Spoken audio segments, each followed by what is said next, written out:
오늘 제가 여러분과 함께 나누고 싶은 말씀은 제목이 종교와 정치 사이에서 이렇게 잡았습니다.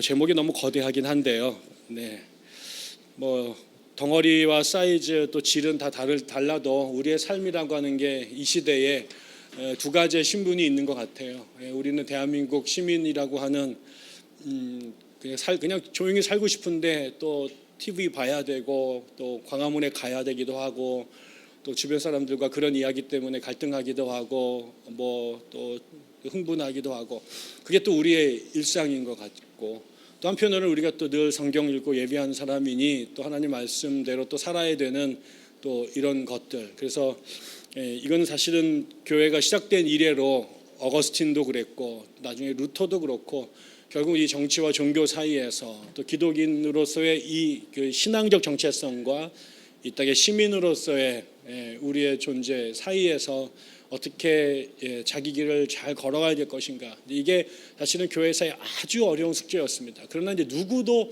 만족할 수 있는 답을 가져본 적이 없고요. 그래서 우리가 늘 예수님의 모습 속에서 또 사도 바울의 모습 속에서 도대체 우리가 이 이중의 시민권을 갖고 있는 사람으로 어떻게 살아야 될 건가, 그런 것이죠. 한국 교회도 마찬가지입니다. 많은 사람들은 근대 사실은 사람이 이 땅에 태어난 이래로 정치적인 시스템을 내가 선택해 본 적이 거의 없어요. 내가 태어난 나라가 왕정이면 그냥 왕국의 시민이 되는 거고 백성이 되는 것이고 공산주의 체제의 전체주의 국가에 태어나면 그냥 그렇게 또 살아야 되는 거고 또 민주주의 체제에 태어나면 또 이렇게 투표권 갖고 살게 된 거고요. 종교라고 하는 것도 인간이 내가 교회를 다닐지 말을지, 내가 불교를 선택할지 기독교인이 될지를 선택할 수 있던 것은 엄밀한 의미에서는 거의 20세기 와서야 그런 것이지 우리나라도 해방 전까지 거의 그런 적이 없었습니다. 그냥 불교 국가에 태어나면 심지어 지금도 그런 자유가 없죠. 우리 딸들은 목사의 자식으로 태어나서 강제로 기독교인이 되어진 것이고요. 탈출을 꿈꾸고 있겠지만은 이제 그럴 때가 오겠죠. 아미시 공동체에 자란 아이들이 계속 거기에 머물지 20살이 돼서 떠날지를 고민하는 것처럼 우리 아이들이 이제 언젠가는 시집과 동시에 아빠의 곁을 떠날지 아니면 더 충성된 성으로 교회에 남을지 또 태어났는데 대처승의 자녀로 태어나면 아버지가 스님이신 것을 인정하고 살아야 되고 또 저희 친척처럼 태어났는데 엄마가 무속인이면 무당의 딸로 그냥 살 수밖에 없는 게 지금도 마찬가지입니다. 그러니까 결국은 우리가 선택을 굉장히 많이 할 수 있는 것 같지만 실제로 우리가 선택할 수 있는 것들은 별로 없습니다. 교회를 하나 다니는 것도 내가 A 교회를 다닐지 B 교회를 다닐지 선택할 수 있는 법적인 권한이 주어져 있지만 다니고 싶은 교회 다닐 수 있는 것도 아니고 다니기 싫은 교회를 뛰쳐나가는 것도 쉬운 문제가 아니죠. 그래서 늘 거기에서 우리의 고민이 있는 것 같습니다. 성경의 근거에서 우리가 세상을 살펴보면 우리가 성경 맨 앞에 이제 창세기에서 인류의 기원이 나오죠. 사실은 그 인류의 그 창세기 설명하는 이야기는 오늘 우리가 살아가고 있는 모습이 왜 이 모양이 됐을까를 설명하고 있는 굉장히 중요한 지혜, 중요한 진실이 담겨져 있습니다. 예를 들어서 오늘 우리가 살아가는 모습들에 대해서 창세기가 설명하고 있는 것은 원래 인간이라고 하는 존재가 하나님의 모습을 갖고 빚어졌고 그 인간의 삶의 가장 중요한 본질은 그 하나님과의 교제 속에서 살아가는 다시 말하면 하나님과 친밀하게 하나님 말씀을 듣고 또 내가 하나님 앞에 내 생각들을 드러내면서 서로 이렇게 교제하면서 살아가는 방법. 때로는 갈등, 의견 충돌이 있을 수 있지만 결국은 그 갈등 속에서 궁극적으로는 자식된 또 피조물인 우리가 아버지의 뜻을 헤아리게 되고 그분 뜻대로 그분이 우리에게 원하셨던 것은 생육하고 번성하고 땅에 충만하고 다스리고 그게 정복과 억압의 구조가 아니라 이것이 사랑으로 짝짓기를 하고 그렇게 해서 자손들이 늘어나고 그 사람들이 이 땅에서 서로 협력해서 행복하게 사는 것이죠. 예를 들면 우리가 이사야서 11장에 제가 제일 좋아하는 그 성경 구절에 보면 여기에 그 이 사자하고 어린 양이 있단 말이에요. 근데 하나님께서 만드신 사자와 어린 양이 공존하는 세상은 사자가 어린 양을 돌봐주는 세상이에요. 같이 사는데 사자가 어린 양을 잡아먹는 것은 오늘날 우리의 세상이지만 하나님이 꿈꾸셨을 때에 덩치 큰 사람과 덩치 작은 사람, 머리가 좋은 사람과 약간 우둔한 사람, 건강한 사람과 병든 사람, 높은 자리에 있는 사람, 낮은 자리에 있는 사람, 많이 가진 사람, 적긴 사람이 계급을 구분해서 위가 아래를 억압하고 짓누르는 관계가 아니라 너 왜 힘셌어? 밑에 있는 데 때리라고 하는 게 아니라 밑에 너의 도움이 아니면 일어설 수 없는 친구 손 잡아주라고 너한테 오른팔뚝에 이두박근 크게 해준 거야. 이거 갖고 쥐어패라는 게 아니야. 근데 이게 이제 하나님께서 원하셨던 세상이었던 거죠. 그러니까 에덴 동산에도 사자가 있었겠죠. 어린 양이 있었겠죠. 그 다음에 노아의 방주 속에서 공룡이 있었을 것이고 그거보다 작은 짐승들이 있었을 거예요. 그러나 그게 아수라장이 되지 않고 낙원이 될 수 있었던 것은 강자가 힘 있는 사람이 어른이 연약한 사람들을 자신의 힘을 갖고 짓누르고 굴림하는 게 아니라 돌봐주는 거예요. 이게 적자 생존이 아니라 완전한 콜라보레이션 속에서 이 사람들이 함께 어우러져 사는 세상이 됐던 거죠. 그런데 이것을 싫어하게끔 만들어요. 이 질서를 깨트린 것이 사탄의 유혹이라고 말하고 사탄의 유혹에 넘어가서 이 하나님의 질서, 하나님의 뜻을 버리고 내가 하고 싶은 대로 살 거야. 나도 하나님 밑에서 하나님의 도움을 받는 게 아니라 하나님처럼 되고 하나님을 넘어서고 싶어 라는 생각들. 내가 생육하고 번성하는 것이 함께 상생하는 것이 아니라 내가 왕초 노릇하고 싶어. 나도 왕 되고 싶어 라고 이거를 뒤집어 엎어버리게 됐던 거죠. 하나님 말씀을 들어야 될 우리의 귀가 하나님 말씀보다 떡을 더 중요시 여기는 세상으로 바꿔버리고 하나님을 찬미해야 될 대상이 하나님을 넘어서려고 씨름하게 되고 이웃의 연약한 사람들을 돌봐야 될 사람이 내가 무한대의 나의 자극을 욕심을 자극하는 것으로 돌변하게 만든 이 질서의 어긋남이 성경에서는 뭐로부터 비롯되냐면 하나님의 말씀 듣기를 거절하고 마귀가 꼬였던 네가 하나님 말씀 어겨도 안 죽어. 너도 절대적인 자율적 존재로 하나님 없이도 네가 살 수 있어. 아니 하나님을 죽여야 하나님을 거부해야 네가 참다운 인간이 될 수 있어 라고 하는 이 생각에 귀를 기울이게 되는 순간 우주의 모든 질서가 어긋났다고 생각하는 거죠. 결국 그렇게 내서 오란한 저 세상이 뭐냐?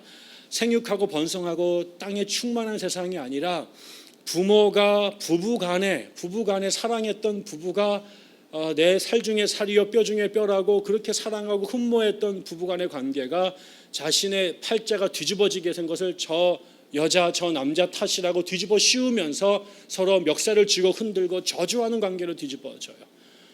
부모 자식 간에 형제 간에 정말 그 사랑하고 속에 신장도 내띄워줘야 될 만한 그 형제들이 하나님 앞에 시기 질투로 경쟁하는 관계가 돼서 자기보다 앞서 나가는 동생을 축복해 주지 못하고 질투 속에 돌로 쳐 죽이는 관계로 바뀌어지게 되고 함께 생육하고 번성해야 될 이 땅의 이웃들이 서로를 범죄자로 몰아세우면서 돌을 치기 때문에 그 서로를 피해서 도주해야 되는 적대적인 관계로 왜곡됐다고 성경은 얘기합니다. 지금 우리가 벌어지는 이 세상 부부 간에도 사랑해서 만나지만 20대 사랑해서 만나지만 조금 지고 나면 온갖 이유로 저주하고 욕하고 이런 사람들이 생겨나게 되고 어릴 때 같이 자랐던 형제가 어느 순간인가 부모의 유산 때문에 돈 때문에 평생 얼굴을 보지 않는 관계로 등 돌리고 살게 되고 그 다음에 그렇게 친했던 이웃들이 법정에 가서 담벼락 세운 것 같고 서로 죽이네 살리네 이러면서 사는 세상 이게 이제 오늘 우리의 비극적 현실이 됐다라는 거죠. 그 원인에 이거를 전수조사를 해보면 맨 마지막에 가장 근본적인 문제가 사람이 가장 권위 있게 들어야 될 하나님의 말씀을 무시하게 되는 순간부터 하나님에게 주목하지 않는 순간부터 하나님을 뒷방 늙은이 취급하게 되고 나 혼자 살겠다고 집을 뛰쳐나갔던 탕자가 되는 순간부터 인류가 이렇게 비극적이 됐다라고 이제 설명을 하는 거죠. 이런 세상 속에 인간이 이렇게 무너진 세상을 어떻게든 간에 유지하고 본래대로 회복하기 위해서 만들어낸 인간의 문명 가운데 가장 중요한 두 가지 제도가 있습니다. 그게 하나가 정치고 하나가 종교입니다. 종교는 정치보다 먼저 생긴 것 같아요. 종교학자들의 주장입니다. 정치학자들도 다르게 말하나요? 정치가 먼저인가요? 정치학 개론에서 뭐라고 가르치는지 잘 모르겠습니다. 근데 제가 종교학과에 갔더니 인간을 호모 렐리기오스라는 거예요. 인간을 종교적 존재라는 거예요. 분명히 내 정치학 개론은 호모 폴리티쿠스라고 배웠는데 여기 가니까 또 이게 또 나와바리가 달라지더라고요. 그래서 아무튼 종교. 근데 이제 그 신학을 공부한 사람들은 인간의 제일 첫 자리에 신에게 제사 지냈던 농경 문화의 시작과 더불어서 수렵을 하면서 혹은 사냥을 하든 농경을 짓든 간에 자기가 극복할 수 없는 문제를 해결하기 위해서 초자연적 존재에게 엎드려 제사를 지내던 것이 종교 문화의 기원이고 거기서부터 인간의 모든 문화가 발원됐다고 얘기를 하는데 결국 이 종교라고 하는 건 결국 뭐냐면 그렇습니다. 우리가 탕자의 이야기를 다시 돌아가면 원래 아버지의 자리에서 아버지와 함께 사람으로 살던 존재가 하나님과의 관계를 폐기하고 홀로 서기를 선언한 결과가 결국 뭐냐면 돼지 옆에서 쥐염나무를 먹으면서 돼지와 더불어 사는 존재가 됐다는 거죠. 그러니까 원래 우리의 자리는 돼지 옆이 아니라 하나님 옆이고 우리가 살아야 될 삶의 양식은 돼지치기가 아니라 아버지의 아들로서 존귀한 삶을 살아야 되는데 우리의 삶이라고 하는 것이 온통 하나님 없이 인간이 스스로 자신의 구원을 추구하고 독립된 자아를 만들려고 몸부림친 결과가 결국 뭐냐면 이 세상을 천국으로 하나님의 나라로 만든 게 아니라 동물농장으로 만들어 봤다는 거예요. 사람인데 겉은 찬란해서 아이패드를 들고 다니고 멋진 패션을 하고 다니고 좋은 옷에 좋은 집에서 살고 있지만 그 껍데기 안에서 벌어지는 인간의 실체는 전부 다 짐승이 됐다는 거예요. 하나님의 형상이 있음을 잊어버리고 하나님의 자식이라고 한 걸 잊어버리고 온통 머릿속에 들어있는 것, 그 다음에 삶으로 드러내는 모든 모습이 돼지를 치고 있는 탕자의 삶, 그 돼지와 인간이 다르지만 별로 다르지 않은, 오히려 그 분야에 가면 돼지한테 밀리는 이런 돼지 같지도 않으면서 돼지 흉내를 내려고 하다 보니 어설픈 짝퉁 돼지가 돼버리는, 이게 이제 인간의 삶이 된 거고, 그러다 보니까 최소한 돼지도 넘지 않는 선을 타락한 인간이 넘으면서 타락한 돼지가 돼버리는, 이렇게 돼버린 게 인간의 삶의 어떤 측면이라고 하는 거죠. 이때 종교의 자리는 원래 당신의 자리가 이 돼지 옆에서 돼지 치면서 돼지의 음식을 먹는 자리가 아니라 하나님이라고 하는 우리의 본래 아버지 곁에서 그분과 교제하며 그분이 먹는 음식을 먹으며 그분이 갖고 있는 생각을 나누며 그분이 꿈꾸는 세상에 함께 동참하는 것이 우리의 본질이다라고 하는 것을 일깨워주는 것. 네가 있어야 될 자리가 여기가 아니라 여기고, 네가 더불어 있어야 될 공동체가 이게 동물농장이 아니라 하나님의 아버지 그 패밀리, 그 공동체로 돌아가야 된다라고 하는 것을 계속해서 일깨워주는 역할. 바른 땅을 딛고 서 있으나 그의 눈은 하늘을 바라볼 수 있도록 해서 우리가 어디로 턴어라운드를 해야 될지, 우리가 어디로 방향을 전환해야 될지를 끊임없이 일깨워주는 기능이 종교라는 거죠. 그래서 이 땅에 있는 사람으로 하여금 내가 돼지가 되지 않고 내가 원래 하나님의 형상이 된 인간이라고 하는 것을 깨우쳐주는 것, 플라톤의 용어로 말하면 그 잃어버렸던 기억을 상기시켜주는 것, 그래서 우리가 어디로 가야 될지를 끊임없이 되새겨주는 게 종교의 기능이란 말이에요. 그러니까 이 종교가 제대로 기능을 하게 되면 이 땅에 짐승처럼 살 수밖에 없는 현실이지만 그 현실을 극복하고 일어나서 본래의 자리로, 아버지의 자리로 돌아서서 행군할 수 있는 결단과 동력이 어디서부터 오느냐? 그거는 종교에서 온다라는 거죠. 그러니까 종교가 그 사회에 제대로 작당하게 될 때 우리의 육신은 짐승적 유혹 속에 살 수밖에 없고 우리의 정신은 그런 시대적 요구를 받을 수밖에 없지만 우리가 최종적 이 짐승의 단계로 추락하는 것을 끊어낼 뿐만 아니라 우리의 본래의 자리로 회복시킬 수 있는 운동이 일어나게 되고, 그런 종교가 살아있는 그 사회는 원래 하나님께서 꿈꾸셨던 세상에 가장 근접한 상태로 돌아갈 수 있는 희망이 있단 말이에요. 그런데 이게 오작동하게 되는 순간 뭐가 되겠습니까? 우리의 종교의 궁극의 가치가 구원이라고 하는데 결국 그 구원을 이룰 수 있는 마지막 동아줄을 잘라내버리는 것과 같습니다. 하나님 앞에 갈 수 있는 마지막 이 수렁에 빠져 있는 존재를 끌고 올라갈 수 있는 마지막 이 동아줄, 이것을 잘라내는 것, 그것은 종교가 자신의 본질을 잃어버리는 것입니다.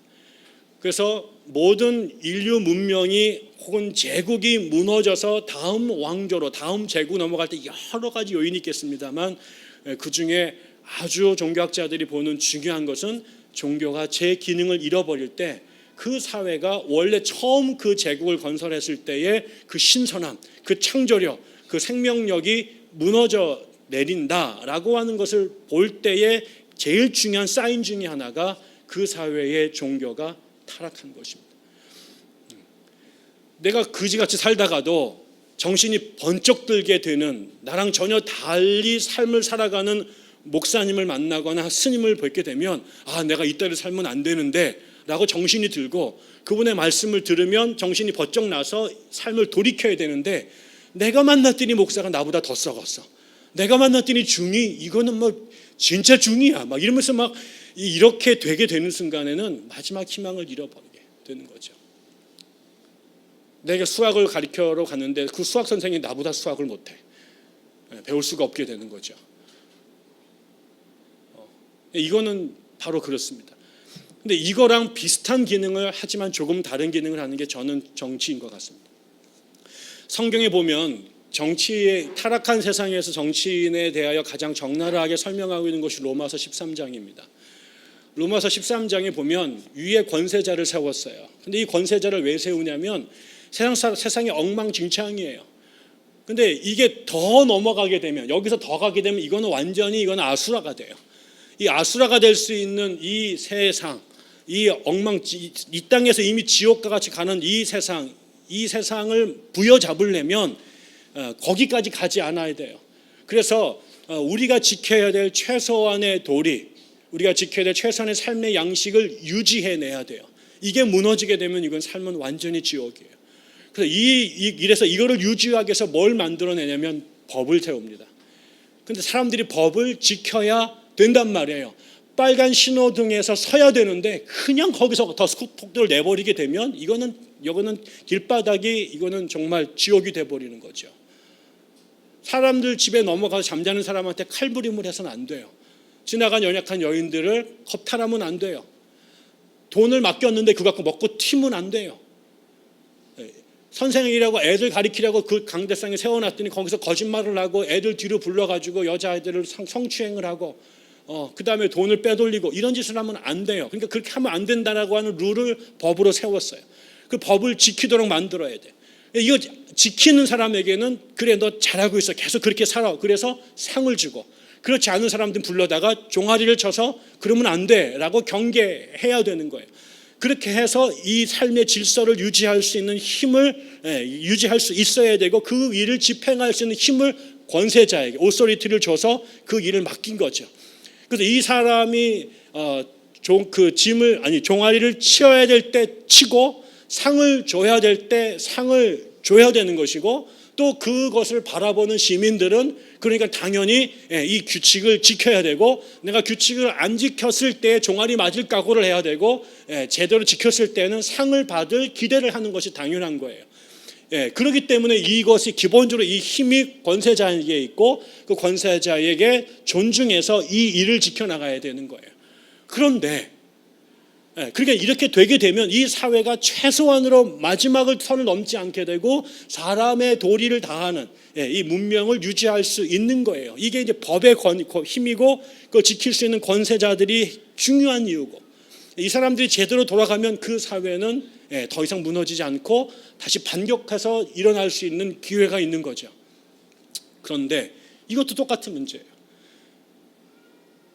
법을 집행하라고 세워놓은 권세자가 상 줘야 될 애를 쥐어패고 벌받은 애들한테 상을 주게 되면 이때부터 이게 그야말로 아노미 현상이 벌어지게 되고 이때부터는 어떻게 살아야 될지를 모르는 거예요. 구구단을 외웠는데 2 곱하기 2는 4가 되어야 되는데 갑자기 5라고 답쓴 애들한테 막 폭탄 세례를 줘가지고 삼성을 넘겨주고 답을 지키는 애들은 갖다 지목에 누가 너보고 4라고 그랬어 그래가지고 감옥에 지어넣게 되면 그때부터 아무것도 할 수 없는 세상이 되는 거죠. 그러니까 우리가 선진국이라고 말하는 문명을 이루었다라고 말하는 것은 적어도 이것이 최소한으로 돌아가는 사회고 이게 그렇지 않은 사회는 우리가 후진국이라고 말하고 사람 살기 어려운 것이 돼버리는 거예요. 결국 저는 이 종교와 정치라고 하는 이 두 가지가 이 세상이 타락한 사람들이 사는 세상이 더 이상 야만의 세상으로 더 이상 동물농장으로 무너지지 않기 위해서 인간이 만들어낸 아주 고귀한 제도라고 생각하는 것이죠. 그래서 이것이 제대로 작동되는 사회는 사람이 그래도 살만한 세상인 것이고 이게 무너지게 되면 그때부터는 어떤 것도 예측할 수 없게 되는, 그래서 오히려 이때부터는 이 힘 가진 사람 힘을 갖기 위해야 힘을 가져야 내가 당하지 않게 되니까 힘을 가져야 내가 억눌리지 않게 되니까 힘을 가지려고 하게 되고 그 힘 앞에 모든 가치가 다 상대화 돼버리면서 이 사회는 지금부터 누가 되느냐? 깡패가 오야붕이 되는 세대가 되고 힘없는 자들은 사회에서 계속해서 호모사케르 인간 쓰레기 취급을 받는 세상으로 전락해버리게 되는 거죠. 오늘 우리가 읽은 오늘 본문에 나오는 사도행전 25장에 바울이 직면했던 현상은 바로 이 두 가지가 다 무너진 개인적인 차원에서 경험하는 그야말로 카오스, 그야말로 혼돈, 하나님의 창조 질서가 무너져 내리는 아주 단적인 사건입니다.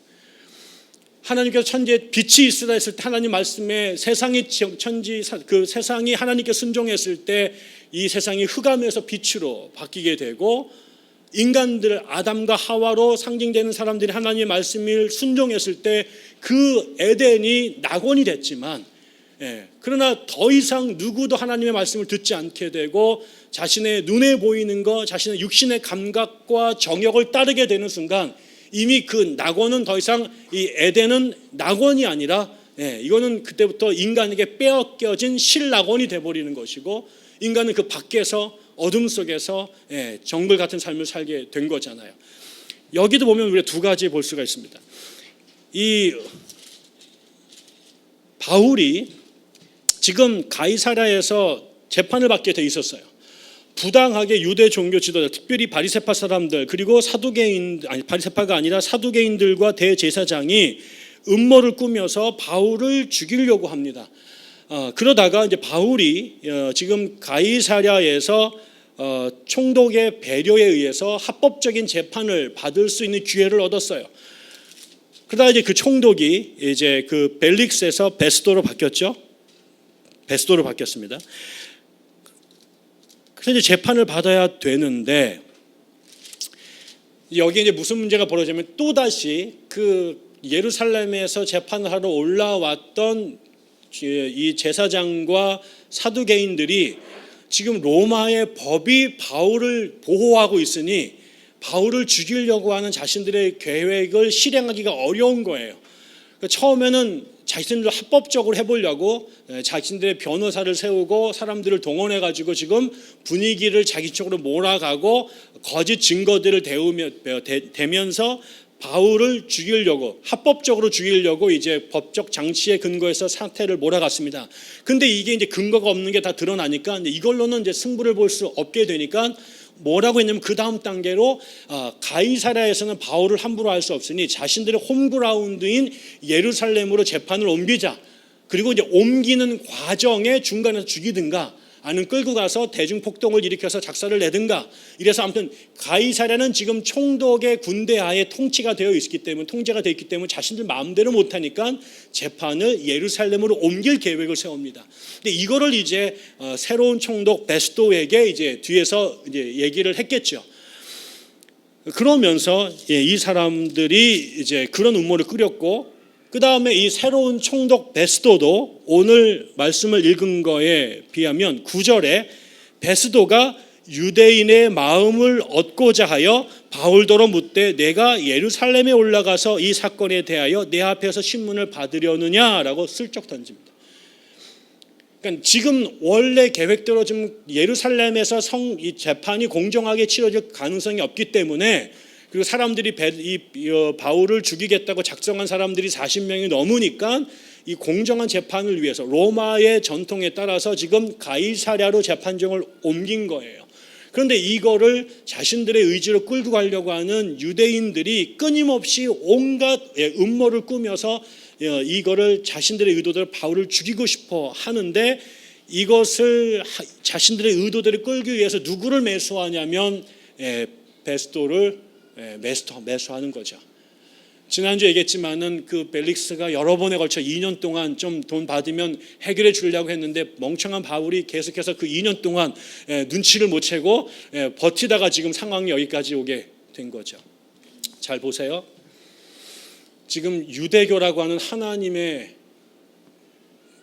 백성들, 하나님의 종교, 그 당시에 했던 수많은 고대 문명들이 하나님을 알지 못하고 온갖 우상들을 섬길 때 유일하게 창조주 야훼를 만났던 민족, 그래서 그 하나님으로부터 십계명이라고 하는 계시를 받아내고 하나님과 제사할 수 있는 성전을, 회당과 성전을 갖게 되었던 그 사람들, 이 땅에 하나님께 부름받았던 유일한 민족, 하나님이 당신을 노골적으로 드러내셨던 유일한 대상이었던 그 민족이, 그 역사가 1000년이 지난 어느 날 이 사람들이 본질을 잃어버리기 시작합니다.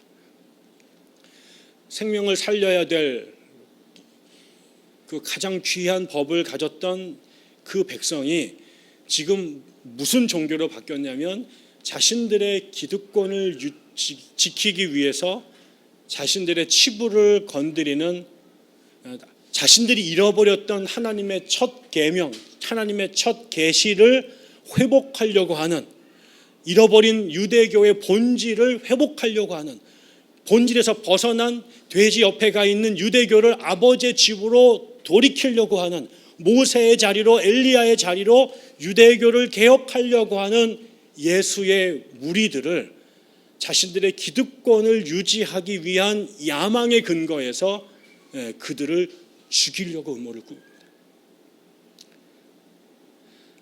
성경은 알파와 오메가가 살리려고 끕니다. 어떠한 생명도 함부로 땅에 떨어지지 않도록 지켜내려고 하는 것이 하나님의 뜻입니다. 어떤 사람도 억울하게 차별받거나 그다음에 박해받거나 추방되지 않도록 그 세상에 그 인간이 보호할 수 있는 손의 마지막 끝에 벗어나 있는 사람들, 인도식으로 말하면 그 불가촉 천민 같은 사람들, 웬만한 사람들은 사람 대접받고 법의 보호를 받지만 그것에서 최도한의 거리에 벗어나 있는 사람들, 그 고아와 과부와 나그네라고 하는 사람들까지도, 그 사람들까지도 함께 데리고 살자라고 하나님께서 몸부림치셨던 결과물이 구약의 율법입니다. 다른 게 아니라, 그들만을 사랑하는 게 아니라 나머지는 그래도 사람들이 웬만큼 그 문화와 사회 속에서 사람 대접받고 살아요. 자기를 지킬 힘이 있어요. 그리고 서로 돌봐줘요. 근데 그런 관심의 범주에서 완전히 벗어나 있는 그런 쓰레기들이 있어요. 곡식을 가지고 버리고 남아져 땅에 떨어져 있는 그런 곡식처럼 이 세상에 남아있는 그 사람들마저도 함부로 대하면 안 된다. 사자들이 많고 그다음에 표범도 있고 늑대도 이리도 있지만 걔네들만이 정글에서 왕노릇하지 말고 토끼 새끼 한 마리도 함부로 대하면 안 된다. 그것까지도 살 수 있는 길을 마련해 줘야 된다라고 하는 게 하나님의 마음이란 말이에요. 그 마음을 받았기에 예수가 오셔서 하신 일이 그 어린 아이들까지도, 그다음에 병 걸려서 동구 밖으로 내던져 받은 그 불치의 병을 받은 사람들까지 붙잡으면서 니들이 여기까지 사랑해야 되고 이 사람들까지 관심 가져야 되고 이 사람들까지 끌어안아야 된다. 이게 예수의 가르침이었단 말이죠. 근데 이게 예수가 창시한 새로 개발해낸 종교 제품이 아니라 하나님이 처음에 유대인들에게 주셨던, 이스라엘 민족에게 주셨던 하나님의 마음이었어요. 그거를 잃어버렸어요. 그렇게 되니까 어떻게 해요? 종교의 이름으로 사람을 죽여요. 다른 얘기를 하는 게 아니라, 다른 신을 말하는 게 아니라 하나님을 똑바로 보자고, 우리에게 잃어버린 그 렌즈에 이거를 초점을 맞춰서 하나님을 제대로 보게 하고 잘못 읽은 성경의 말씀을 다시 제대로 읽도록 만들어주는 그 일을 하는 사람들, 하나님을 제대로 하는 사람들, 하나님을 사랑하는 사람들, 그리고 우리가 원래 그 자리로 돌아가자고 목 놓아 외치는 바로 그 사람들을 종교가 죽여버리려고 하는 거예요. 살려야 될 종교가 죽이는 종교로 바뀌어버렸어요. 우리를 돼지 옆에서 아버지의 자리로 옮겨놔야 될 그 메시지를 전해야 될 종교가 더 점점 많은 사람들, 소수가 아버지 옆에 있게 하고 절대 다수를 돼지 옆으로 추방해버리는 종교로 만들어 놓고, 아버지께 돌아오려고 하는 사람들 앞에 성벽을 쌓아버리고 소주병을 깨워서 유리조각을 세워놓고 철조망을 돌리는 일들을 하는 종교로 바뀌어버리게 되죠. 더 이상 이 종교를 하나님이 용납할 수 없게 되는 겁니다. 종교가 살았느냐 죽었느냐의 가장 중요한 근거가 뭘까요? 이 종교가 마지막에 있는 것까지 건져내는 일을 하느냐, 아니면은 종교의 이름으로 사람을 불에 태워 죽이고 물에 빠져 죽이고 법정에 세워서 제거해내는 일을 하느냐, 종교가 살리는 일을 하느냐, 종교의 이름으로 끊임없이 배제와 탄압과 죽음을 선언하고 선동하느냐. 지금 바울 앞에 서서 드러나는 유대교인들의 모습은 이 종교가 생명의 종교가 아니라 하나님의 마음의 본질을 읽어내는 종교가 아니라 하나님께 등 돌리고 하나님과 상관없는 종교로, 하나님의 이름으로 하나님의 백성을 잡아 죽이겠다고 만들고, 사람들로 하여금 그 교회 안에 자신들의 종교의 기득권을 유지하기 위해서 다른 신앙의 동지들을 죽이는 결사대를 양성해내는 종교로 바뀌어졌을 때, 이건 더 이상 하나님과 상관없는 종교가 된 거죠. 지금 여기에서 나타나는 종교가 바로 그렇습니다. 두 번째, 정치가 뭡니까? 아까처럼 최소한의 질서를 유지해낼 수 있는, 그렇게 권세를 사용해야 되는 종교. 모두가 길을 잃고 법을 어겨놔서 법을 깨트리고 법을 허물어뜨리려고 법과 상관없이 살아갈 때 그 자리에 사람들이 가 있을 수 있도록 어기는 자에겐 종아리를 치고 지키는 자에게는 상을 내서 사회가 그 방향으로 가도록 유도해내야 될 책임이 정치가에게 있는데, 그 정치가가 지금 길을 잘 가다가 사적 이익에 위하여 뇌물을 쓰고 뒷거래를 하는 종교 지도자들에 의해서 자기 스스로 법을 깨트리고 가이사랴에서 치러야 될 재판, 가이사랴, 그리고 그 다음에 가이사 앞에서 치러야 될 재판을 스스로 허물고 자기의 이기적인 목적을 위하여 바울을 죽이기로 공모하는 그들의 뜻에 따라서 바울을 예루살렘으로 보내겠다라고 지금 움직이고 있는 것이죠. 로마가 무너지기 시작하는 시기들, 아마 여기서부터 로마의 균열이 벌어지지 않을까 싶었습니다. 로마가 거대한 제국이 될 수 있었던 것은 모두가 법을 무시하던 시대에 법을 제대로 만들고 법을 제대로 집행하고 그런 사람들이 정치 지도자가 되고 그랬을 때에 세상에 누구도 건드릴 수 없는 법이 되지만, 이것이 권력이 세습이 되고 뇌물을 쓰는 사람들에 의해서 판결을 굽게 하고, 그런 순간 로마도 별 볼 일 없는 다른 삼류 제국과 똑같아져 가는 것이죠.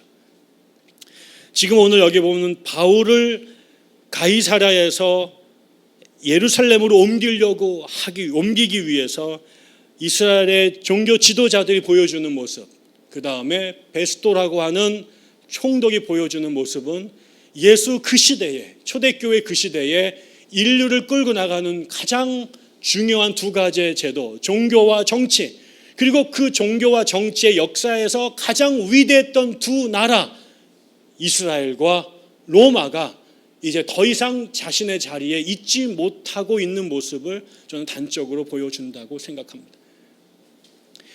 바로 이 순간에 이 바울이 보여주는 모습이 어떤지 한번 보세요. 바울이 두 가지로 얘기를 합니다. 하나는 이 베스도가 끊임없이 바울을 설득해서 예루살렘으로 보내려고 하고, 그것 뒤에 지금 예루살렘을 끌고 갔을 때 이 재판을 제대로 하지 않고 유대인들이 자신들의 방식으로 이 재판을 뒤집어서 아무 죄 없는 바울을 죽이려고 하는 그러면서 자신들의 기득권을 유지하려고 한다는 것을 바울이 정확하게 알고 있었습니다. 그래서 바울이 두 가지 얘기를 합니다. 하나는 베스도를 향해서 정면으로 얘기하죠. 나는 예루살렘 가지 않겠다. 나는 여기서 재판받겠다. 나는 유대인들 앞에서 재판받지 않고 나는 시저 앞에서, 가이사 앞에서 재판받겠다. 그것이 당신들의 법이 아니냐, 그게 당신들의 전통 아니냐, 지금까지 그 법에 의해서 재판을 이렇게 끌고 오지 않았느냐. 근데 왜 지금 와서, 왜 사리사욕의 근거에서, 뇌물의 근거에서, 음모의 근거에서 법을 지켜야 될 네가 법을 어기느냐. 네가 로마의 총독이라면 사람들의 당파적 이익에 넘어가지 않고 로마 법을 지켜내야 돼. 사람들이 아무리 회유를 하고 협박을 해도 로마 법을 수호하고 지켜내는 것이 베스도 당신의 책임이다. 그러니까 원래 법대로 내 재판을 예루살렘이 아니라 가이사랴에서, 유대 백성들의 미친 군중들 앞이 아니라 시저 앞에서 나는 재판받겠다. 당신 똑바로 정신 차려라. 흔들리면 안 된다. 라고 바울이 베스도에게 도전합니다. 베스도는 헷갈렸어요. 자기가 총독인데 사람들의 회유에 의해서, 또 로마 이 예루살렘이 아주 복잡한 정치적 역학관계 때문에 자기의 그 치하에 어떤 문제가 생기지 않도록 하기 위해서 이 정치가적인 술수를 하다 보니까 생각이 확 깔렸어요. 그래가지고 자기가 지켜야 될 법을, 자기가 수호해야 될 본분이 잃어버렸어요. 그래서 모두가 다 그렇게 넘어갔어요. 옛날에도 그랬겠죠. 그러니까 예루살렘의 지도자들이 총독을 그렇게 회유하는 거예요. 돈 쓰면, 압력 넣으면, 사람들 데려와서 데모하면 제도 확 뒤집어져. 왜? 예루살렘 이것이 전례가 있었죠. 언제? 빌라도 때. 빌라도도 알았어요. 예수가 무지하다는 걸 알았어요. 그런데 유대 종교 지도자들이 교활해요. 얘네들이 그걸 알았어요. 그래서 어떻게 해요? 군중들을 선동해요. 그래가지고 와서 데모를 해요. 그래서 법이 있는데 그 법을 로마 총독이 스스로 깨트려요. 자기 스스로가 봐도 예수에게 죄가 없다는 걸 아는데 사람들이 아우성을 치고 군중이 데모를 하니까 파퓰리즘으로 홀랑 넘어가서 백성들의 말에 넘어가가지고 죄 없는 예수를 죽여버려요. 이것들을 봤단 말이에요. 그러니까 얘네들이 이번에는 베스도에게 똑같은 전략을 쓰게 되는 거죠. 그러니까 베스도 다 넘어갔어요. 예수님과 바울의 차이는, 예수님은 가만히 계셨지만 바울은 가만히 안 있었습니다. 그래서 똑바로 얘기했습니다. 네 틀렸단 말이야. 법을 지켜라. 네 자리 똑바로 지켜라. 네가 왜 이 자리에 있는지, 여기서 네가 뭘 해야 되는지 정확하게 이 바울이 베스도에게 말해줍니다. 두 번째는 뭐예요? 그 이야기를 할 수 있었던 것은, 사람들이 지금 이스라엘 사람들이 자기를 부당하게 죽음으로 몰려가려고 하는데 자기는 말합니다. 나는 성전의 근거에서, 율법의 근거에서, 그 다음에 가이사랴에게, 그 시저에게 근거해서 볼 때 나는 일체의 죄를 진 적이 없다. 내가 만약에 죄를 져서 죽을 만한 죄를 졌다면 난 당당하게 죽을 것이다. 그러나 나는 하나님 앞에서도, 그리고 황제 앞에서도 나는 털끝도 나는 부끄러울 것이 없다. 나는 죄를 진 적이 없다라고 당당하게 얘기합니다. 결국은 이것은 유대인들을 향하여, 그 다음에 로마인들을 향하여 타락해서 자기의 본질을 잃어버린 그 종교가, 그 유대교가 잘못한 것이지, 자신들은 원래 율법에, 원래 성전의 정신의 법에 나는 한치도 틀린 것이 없다라고 당당하게 말할 수 있었습니다.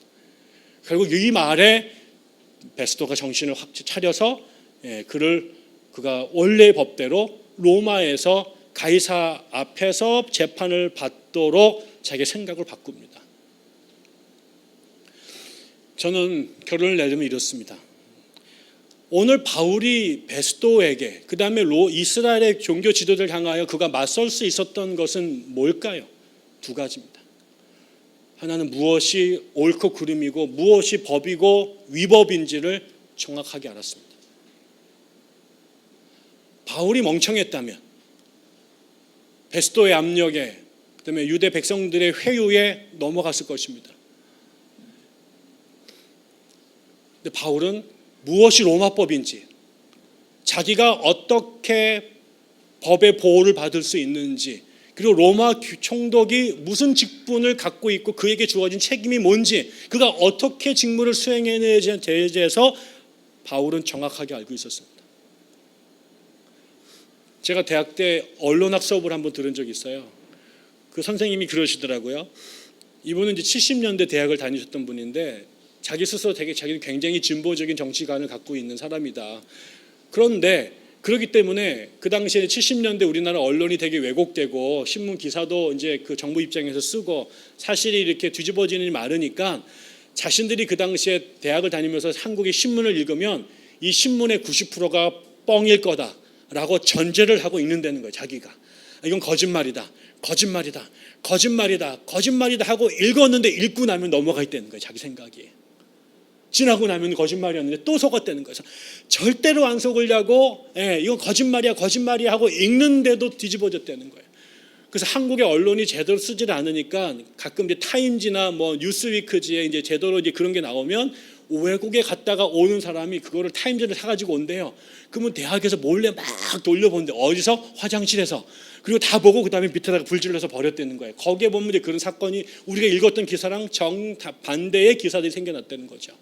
그런데 그렇게 공부를 많이 하신 분들도 비판적으로 읽어도 우리가 넘어갑니다. 조선일보에 들어간 친구들이 얼마나 공부를 잘하는지 모릅니다.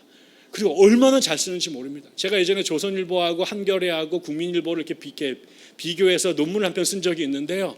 똑같은 이야기를 국민일보하고 조선일보가 써요. 그 조선일보 애들이 훨씬 더 교활하게 잘 써요. 논리가 얼마나 탄탄한지 몰라요. 잘 써요. 그러니까 설득력 없이 짧은 글에도 주장과 근거가 다 있어요. 얼마나 훌륭하게 잘 받았는지 읽으면 다 공의가 돼요. 잘 읽어도 다 그렇지 않습니까? 세상에 엄청나게 정보들이 우리가 배워도 그런데도 정작 앞에 가면 뭐가 옳은지 그른지 판단하기가 어려워요. 우리가 세상을 알 수 있는 정보라고 하는 것이 얼마나 제한적인지 몰라요. 청와대에서 무슨 일이 벌어지는지 국회에서 무슨 일이 벌어지는지 이번에 무슨 법이 나오는지 그게 정보를 잘 모르죠. 그러니까 공부를 안 하면 깨어서 분별하지 않으면 우리가 뻔히 이게 까만 건 줄 아는데 어느 순간인가 하얗다고 말하고 있어요. 우리는 그들 권위를 인정하죠. 당연히 정부니까, 당연히 청와대니까, 당연히 언론사니까, 당연히 교수니까, 당연히 대학병원 원장이니까 그들이 진실을 말하죠. 아니 국가수인데 서울대 병원장인데 사실을 말하겠지라고 우리는 그들의 권위를 인정해요. 근데 거기에도 예전에 제가 대전에 살 때 인천에 가끔 이렇게 갔다 오죠. 근데 이제 제가 길치잖아요. 그래서 제가 내비게이션에 절대 의존해요. 한번 이렇게 쭉 오는데 우리가 늘 가던 길인데 갑자기 이 내비게이션님께서 나가시오 이렇게 나한테 나갈 때 우리 안 가. 왜 나가냐? 늘 가던 길인데 가면 되죠. 왜 나가냐? 나는 분명히 이분께서 인도하실 때는 그럴 만한 뜻이 있습니다. 순종해야 된다. 우리 안 가. 그냥 이거 하고 싸웠습니다. 그리고 내가 무슨 길을 주어서 나갔죠. 딱 나가서 톨비를 딱 내고 나가자 내비님께서 말씀하셨습니다. 유턴하시오. 그래가지고 지금까지 그 구역을 지나갈 때마다 이게 부산이 되고 믿을 걸 믿어야지. 근데 믿지 믿죠. 내가 그걸 안 믿는데 뭐하러 돈 주고 샀겠습니까? 그런데도 그놈마저 날 수입니다. 그놈마저. 제가 드리고 싶은 말은 우리가 깨어있지 않으면 무수한 거짓말 속에서 바울이 종교만 공부한 것이 아니라 그 시대의 지성인으로서 세상에 돌아가는 풍물을 정확하게 끌고 있었어요. 로마의 정치 문화가 어떤 것인지 법이 뭔지 알고 있었어요. 그러니까 알았으니까 노라고 말할 수 있었어요. 모르면 틀렸는데 틀렸다고 말할 수 있었어요. 근데 만약에 여기서 바울이 노라고 말하지 않았으면 로마는 무너지는 겁니다. 로마의 법은 그렇게 균열되는 겁니다. 로마로 가서 재판을 받아야 되는데 사람들이 돈 주고 압력 넣는다고 예루살렘으로 재판정을 옮겨버리기 시작하게 되면 그때부터 이 사회는 무너지는 거죠. 근데 누군가 그 얘기를 해야 돼요. 그런데 그 자리를 지키는 사람마저는 여러 가지 이유에서 자기가 알고 있는 대로 정치하기가 어려워요. 자기는 가고 싶지만 악명을 넣어요. 돈을 줘요. 위에서 자른다고 협박을 넣어요. 그러니까 로마로 가야 되는 건 알지만 그 결정을 내리는 사람이 자꾸만 방향을 틀어서 예루살렘으로 간다는 말이에요. 근데 누군가는 만들어 얘기해줘야 된다는 거예요. 예루살렘이 아니라 로마로 가야 된다. 이스라엘 군중들이 아니라 로마 법과 황제 앞에서 재판 받아야 된다. 이게 정답이다라고 누군가는 얘기를 해야 된다. 누가 할 거냐? 누가 할 거냐? 여기서 바울밖에 그 얘기를 하지 않았어요. 그런데 이 말을 그 다음에 이 말을 그가 그렇게 당당하게 할 수 있었던 것은, 그가 싸울 수 있었던 것은 그가 죄인이 아니었다. 그는 하나님 앞에서도, 그 다음에 성경과 성전 앞에서, 그 다음에 로마 황제 앞에서 진 죄가 없어요. 나는 너네들이 말하는 그런 죄를 진 적이 없어. 나는 정말 하늘을 우러러 한 점 부끄러움이 없었어. 나는 죄를 짓지 않았어. 그러니까 예수님께서 말하는 그 비둘기처럼 그가 순결했기 때문에 자기를 죽이려고 하는 예루살렘의 그 종교 지도자들과 거기에 부안해도 많은 로마의 정치가들을 향해서 니들이 틀렸다라고 말했어요. 한국 교회가 초창기에 한국 사회에 영향을 끼칠 수 있었던 것은 바로 그런 것이었어요. 모두가 권세와 이익에 의해서 하는 폭력과 억압에 쫄아서 다 법을 내리고 하나님께 등 돌리고 심사참배하고 일본이 시키는데 혹은 타락한 정부가 시키는데 혹은 타락한 교회가 마음대로 움직일 때, 그래서 조선이 망했을 때 처음 복음을 받아들였던 이 나라의 첫 예수님들은 흠이었어요. 그래서 그들이 3.1운동을 일으키겠다고 거기에 서명했을 때 수많은 사람들이 그의 뒤를 따라서 그 자리에 남강 이승훈이 오산에 학교를 세우니 그 지역에 있는 그 불타는 그 스마트한 청년들이 그게 그 서울에 있는 배재와 이화나 이런 유의 학교가 아니라 저 평안도 정주에 있는 그 후진 학교에 청년들이 그 남강을 바라보고 애들이 몰리고 있는 것이죠. 김 교신이 그 어디죠? 고등학교 양정에서 역사를 가리키는데 모두가 이런 말을 쓸 때, 모두가 정식 개명을 할 때, 모두가 황제에게 앞에 가서 그 심사참배를 할 때 단호하게 심사참배를 거절하고 그가 창시 개명을 거부하고 그 교장과 학생들의 억압 속에서도 일제 말기까지 조선어로 한국의 지리와 역사를 가리키니 그 밑에서 유다영이라고 하는 사람, 선비정이라고 하는 사람, 윤석준이라고 하는 사람들이 제자에 있는 그 스승의 영향을 받은 사람이 베를린에 올림픽하고 금메달을 딱 올라갔는데 일장 기고죠. 왜 그러냐면 그 앞에 흑자가 모두가 심사 앞에 고개 숙일 때 심사에 숙이지 않고, 모두가 창시 개명할 때 김교신이라는 이름을 지키고, 모두가 한국어를 버릴 때 일본어를 그가 한국어를 버린다는 일본어를 버렸어요. 결국 그는 학교를 쫓겨나고 성소전 사건으로 감옥에 처박히고 마지막에 한국 질서공장에서 노동자들을 위해서 헌신하다가 그가 마지막 것을 죽어가지 그의 뒤를 사는 사람들이 끊임없이 나타났죠. 그러나 많은 사람들이 앞서서 총회장이 되고 권세를 잡아서 학도병들을 선동하고 정신대로 동원했지만 그 사람들이 창시개명하고 그 사람들이 심사참배에 먼저 간 사람들이니 아무도 그의 뒤를 할 수가 없고 역사를 그를 기억했어요. 한국교회가 세상을 향하여, 정치가를 향하여, 타락한 교회를 향하여 메시지를 선포할 수 있으려면 먼저 우리가 하나님과 성전과 율법 앞에 깨끗이 나가고 그 다음에 로마 황제 앞에서 죄를 범하자.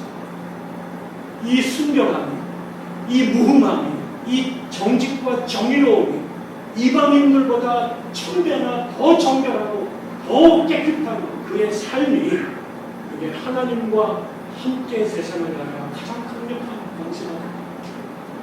한국교회가 전국의 인구의 0.1%가 되지 않았던 시대에 그 한 사람이 동네에 들어가면 그로 인하여 동네 역사가 바뀌고 민족의 역사가 바뀌었습니다. 이해할 수 없지만 그들이 살아가는 그 삶이 나의 삶과는 완전히 흉내를 낼 수 없는 결을 갖고 있었기에 그가 하는 말을 이해할 수 없었으나 결국 그가 하는 말에 귀 기울이게 되고 그의 그 삶에 동참하는 사람들이 생겨납니다. 그것이 그 작은 숫자의 사람이 한국의 빛이 되게 된 거죠. 지금은 850만, 900만의 사람들이 예수님이라고 말하지만 세상은 한국 교회의 말에 귀 기울지 않습니다. 그들은 한국 교회가 빛이라고 소금이라고 말하지 않습니다. 권이라고 말하지 않습니다. 그들은 우리를 개독이라고 부릅니다. 개만도 못한 놈들이라는 것이죠. 그러니 우리가 아무리 큰 소리로 외쳐도 아무리 많이 외쳐도 누구 하나 우리의 귀에 귀 기울이지 않죠. 제가 지난주 동안 성수항공에 가 있는데 풍만이라는 만화책 한 권을 읽었습니다. 만화책 제목이 뭐냐면 가가와 도요히코. 가가와 도요히코. 이 가가와 도요히코 들어보신 적 있나요? 저도 오래전에 이름을 들었지만 한 번도 제대로 읽은 적이 없다가 책인 줄 알고 신청했더니 왔는데 만화책이에요. 이 가가와 도요히코는 일본이 배출한 일본의 가장 위대한 기독교 두 명의 선생이 있습니다. 하나가 우치무라 단조 가가와 사람이고 또 하나가 가가와 도요히코라고 하는 사람. 가가와 도요히코는 교토에서 고베에서 살았는데요. 21살에 신학교를 갑니다.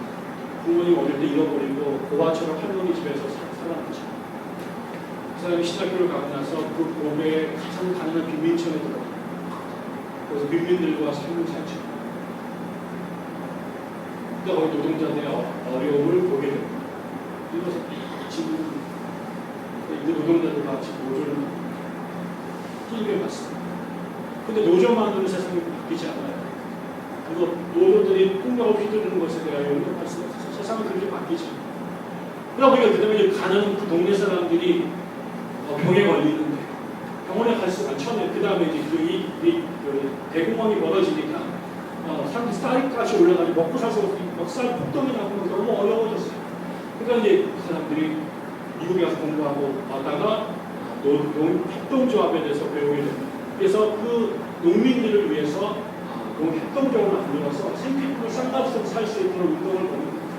근데 먹고만 사는 게 아니라 온갖 질병에 걸려 사람이 죽어서 병원에 갈 수가 없는 거예요. 그래서 이 사람이 그 다음에 어떻게 하면 의료협동조합을 만들어요. 그래서 이 사람이 그 운동들을 걸려나갑니다. 그래서 노동자들을 섬기고 농민들 섬기고 사회에 가난한 사람들을 섬겨요. 이 사람이 전국을 다니면서 복음을 전하고 그 다음에 이 노동자들을 품고 그 다음에 농민들을 품고 가난한 사람들, 병든 사람들을 품으니까 나중에는 이 사람이 만든 이 농업협동조합이 지금 전 세계에서 가장 큰 농업협동조합이 됩니다. 그 사람이 만든 협동제 만든 병원들이 굉장히 중요한 사회복지 사업으로 세상에 롤 모델이 됩니다. 일본의 정치가들이 이 사람이 싫죠. 노조 만들고 그다음에 협동조합 만드니까 상위층 사람들이 꼴들이 싫은 거예요. 병원 해야 되는데 막 농업협동조합 만들어서 의료비 경감하고 이거 막 맨날 배우고요. 근데 이 사람이 일본을 향하여 일본 제국주의를 향하여 내 전쟁하면 안 된다라고 생각합니다. 이 사람이 일본 지식인 가운데 최초로 일본의 한국 침략을 공개적으로 사고했어요. 이 사람이 노벨 문학상 후보에 3번 오르고 노벨 평화상 후보에 2번을 올랐어요. 일본의 단지 그 21살의 최하 빈민층 사회에 들어가서 했던 이 사람, 이 작은 손 젊은 목사 한 사람이 일본 근대사에 누구도 해내지 못한 일들을 해냈어요. 나중에는 이 사람이 하는 일이 다 싫은데 가가와 목사님이 하신다 그러면 정부에서 승인을 해줄 수밖에 없습니다. 이 사람이 찾아가가지고 일을 하는데 정치가들한테 도와달라고 그러면은 다른 인간들이 한번 못하겠는데 가가와 목사님 부탁하니까 할 수밖에 없다고 와서 하는 거예요. 그래가지고 일본 사회가 가가와 도요히코 그 사람이 여러 번 감옥에 갔어요. 평생 병을 앓고 살았어요. 그런데 그 사람이 하나님 앞에 부끄러운 적이 없어요. 목사로서 하나님의 죄를 진 적이 없어요.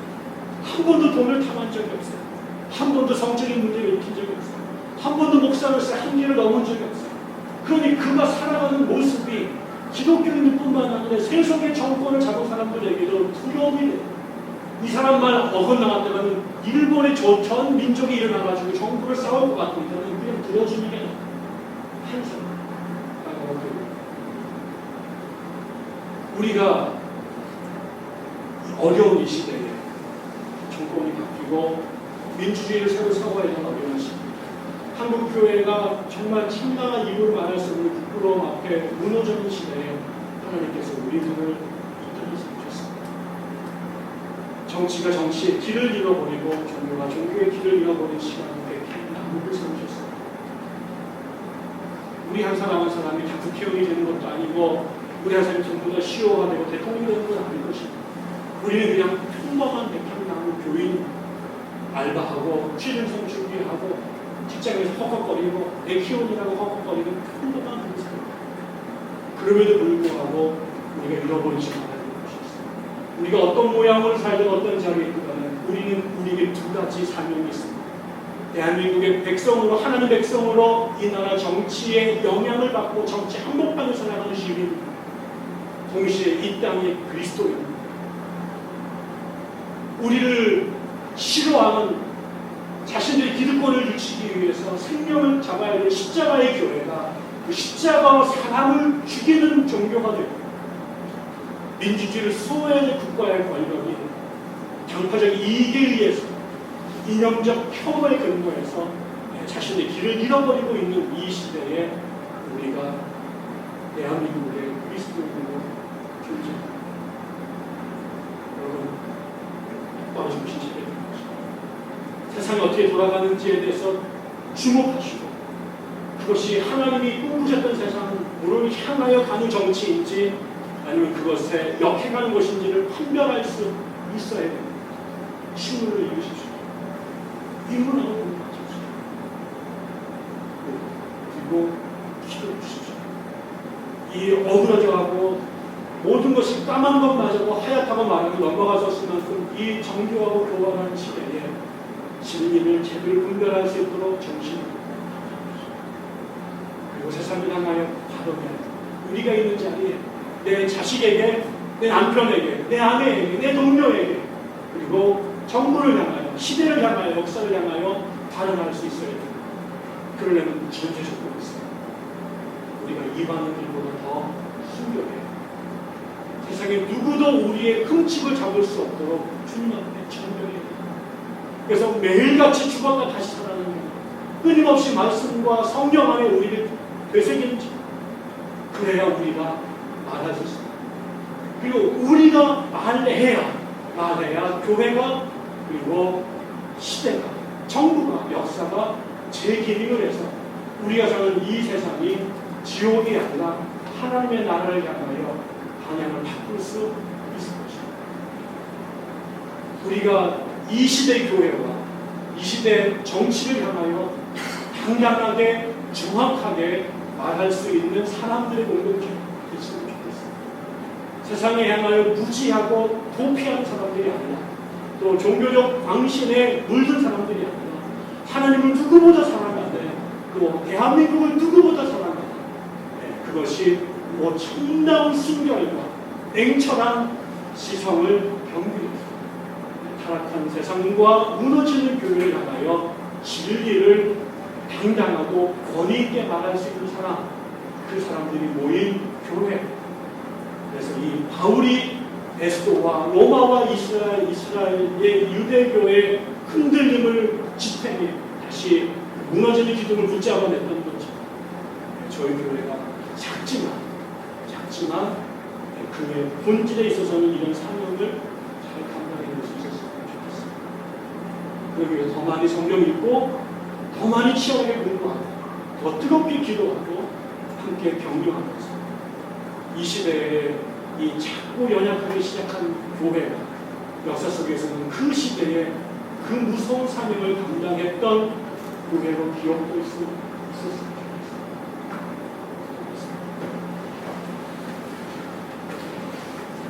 하나님 아버지, 우리가 무엇이겠습니까? 읽어도 못만해서 잘 모르고 보아도 무엇인지 판단하기 어려워 어리석은 사람들이 결국만 많은 사람들이 아우성치며 그런 줄 알고 또 위에 있는 사람들이 험한 얼굴로 인상 쓰며 무서워서 주눅들고 그래서 그냥 다 내려두고 우리끼리 마음에 맞는 사람들끼리 소박하게 잘 지내면 좋겠다는 꿈을 갖고 있는 그런 사람들이 저이기도 하고 우리이기도 합니다.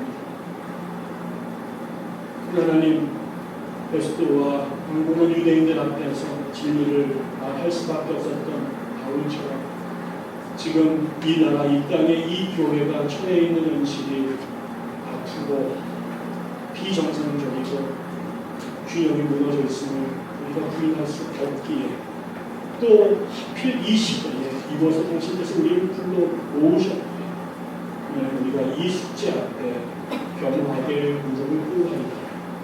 주님 도와 주시옵소서. 주께서 우리를 공부시키신 것은 세상을 바로 보라고 하신 이유일 것입니다. 하나님께서 우리에게 성령을 주시고 성경을 읽히신 것은 하나님의 교회가 바로 서기를 원하셨기 때문인 것입니다. 우리가 열심히 학문하고 익혔던 그 통찰과 지식, 그리고 하나님 앞에 기도하며 성경 읽으며 배웠던 우리의 신앙이 잘 만나서 우리의 작은 눈으로 진리를 보게 하시고 우리의 작은 입을 벌려 진리를 발언하게 하시고 우리의 작은 몸짓으로 인하여 우리에게 주어진 사명을 감당하기로 감히 바라건대 기울어져가고 어두워져가는 이 나라, 이 민족 그리고 한국 교회 앞에 다시 등불을 씌우고 무너지는 기둥을 다시 바로잡으며 뒤틀려진 일탈한 우리의 내비게이션을 바로잡아 이 나라, 이 민족, 이 교회가 하나님의 나라를 향하여 바로 반영을 전환하는 데 쓰임받을 수 있도록 주여 불쌍한 저희들에게 복 주시기를 원하옵나이다. 알게 하시되 제대로 알게 하시고 말하게 하되 바른 것을 말할 수 있도록 알려주시고 용기를 주시고 혼자 할 때 두렵지만 교우들과 함께 손잡고 그를 감당할 때 조금 더 큰 목소리로 조금 더 오래 그를 감당할 줄을 싸우니 부디 그런 교회가 되어지도록 저희들을 도와 주시옵소서. 우리 안에 이 바울들의 교회, 백행하는 교회가 되게 하시옵소서. 예수님의 이름으로